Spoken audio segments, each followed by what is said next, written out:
Right. I'm honored and very happy to welcome, on behalf of us all, Mrs. Catherine Biira for the speech on behalf of the participants of the Executive Master in International Negotiation and Policy Making. Catherine, the floor is yours.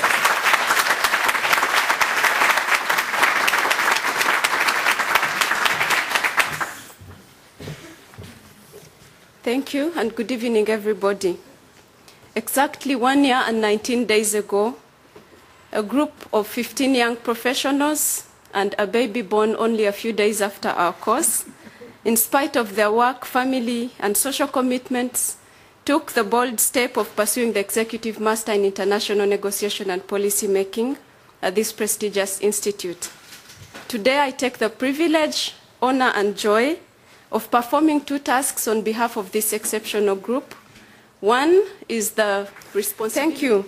Our guest speaker tonight, the Director of Executive Education, Professor Cedric Dupont, Executive Director of Executive Education, Sophie Huber, Program Directors, distinguished guests, proud parents, spouses, loving friends and family, all other graduates, and especially the 2011 Executive Master in International Negotiation and Policy Making class here present, and those who are unable to join us, Natalia in Colombia, Katrina in Uzbekistan, Beatrice on duty in South America, Michaela on duty in Kenya, and Mohammed now serving in Yemen. Today we have every reason to be proud and celebrate. Executive education, as you know, is not a light engagement. It demands a high level of commitment and discipline, and the months that we spent doing this Executive Master were challenging and yet both exciting and enriching, a journey in which we learned about the complexities of international negotiation and policy making in multilateral settings, private sector, as well as historical and contemporary volatile conflicts situations. We got invaluable insights from practitioners and put lessons to practice in the many simulations we did ourselves. Family members here can testify that in the last week while preparing for the final exam, they could no longer recognize us. We spent sleepless nights laying strategies, building alliances, and countering our opponents' moves. Some of us even drew suspicious looks from workmates who overheard us talking to people on the other end of the line about how we would exchange the hostages. That 1 week simulating the crisis in Mali taught us a whole lot about the amount of work and character that goes into negotiation. To pursue a career in this field is not for the faint-hearted. A pursuit such as ours requires resilience, sacrifice, mental strength, and an unflinching determination to succeed. There was perhaps no skill more vital to us throughout this period than balancing expectations and obligations. Today, we show that against all odds we attained this balance, and we did not just go through the course, we grew through it. So to the 2011 class of the Executive Master of International Negotiation and Policy Making, congratulations.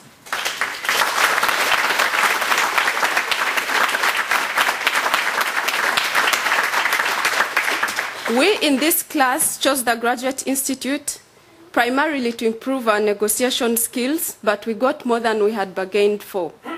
We also met like-minded people with whom we can grow in the field, people who will add meaning to our personal and professional lives. Our class brought together a wealth of cultural and professional diversity, but one thing was clear. In spite of coming to the course motivated by different things as individuals, we were bound by a higher value, a unity of purpose of sorts, where the class felt responsible to ensure that we supported each other through.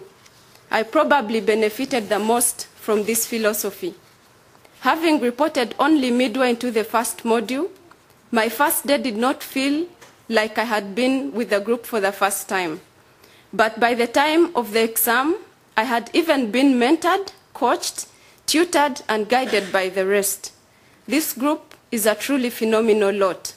In a world that has increasingly taken on the character of a family unit, where no member can completely function on their own without affecting the rest, I am sure that with this noble attitude, we shall each do well wherever we shall go to serve.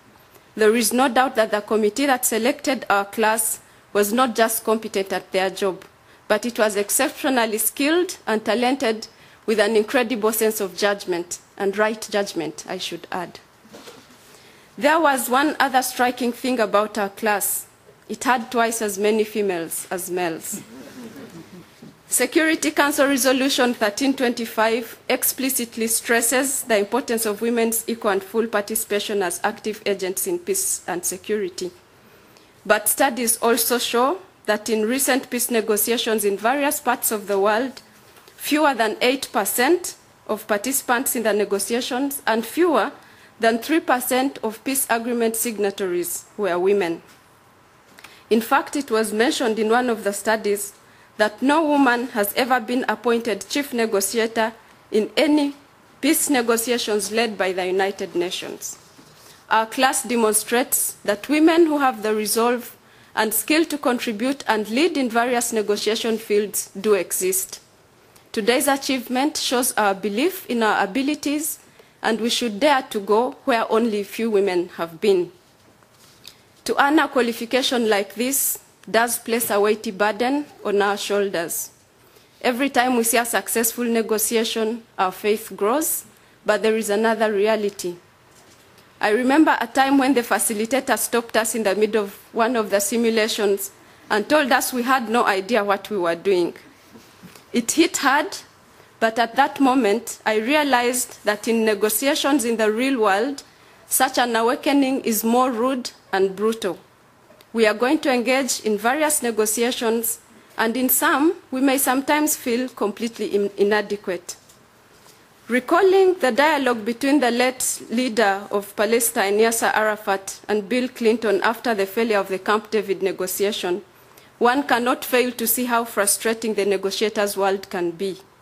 Yasser Arafat, after rejecting Clinton's deal, said to him, "You are a great man." Bill Clinton replied, "I am not a great man. I am a failure, and you have made me one." To be a negotiator, therefore, I have learned, is to be vulnerable. It is to accept that in the line of duty, our reputation is always at stake, and yet we cannot go only where there are guarantees.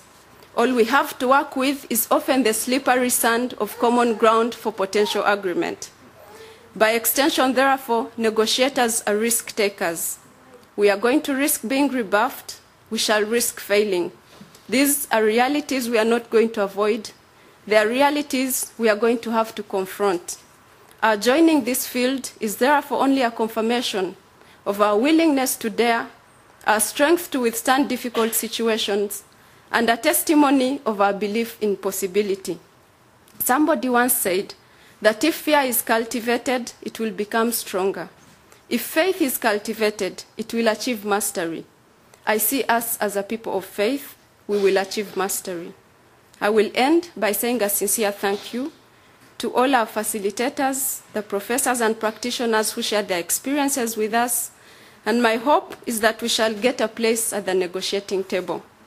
And when we do, that we shall bring to the negotiating world the passion, the empathy, the skill and principled approach that we have acquired at the Graduate Institute. May we unlock deadlocks, get to yes and sustain agreements beyond yes, and regardless of the results, may we never lose the lesson of every negotiation experience. Congratulations once again, and thank you.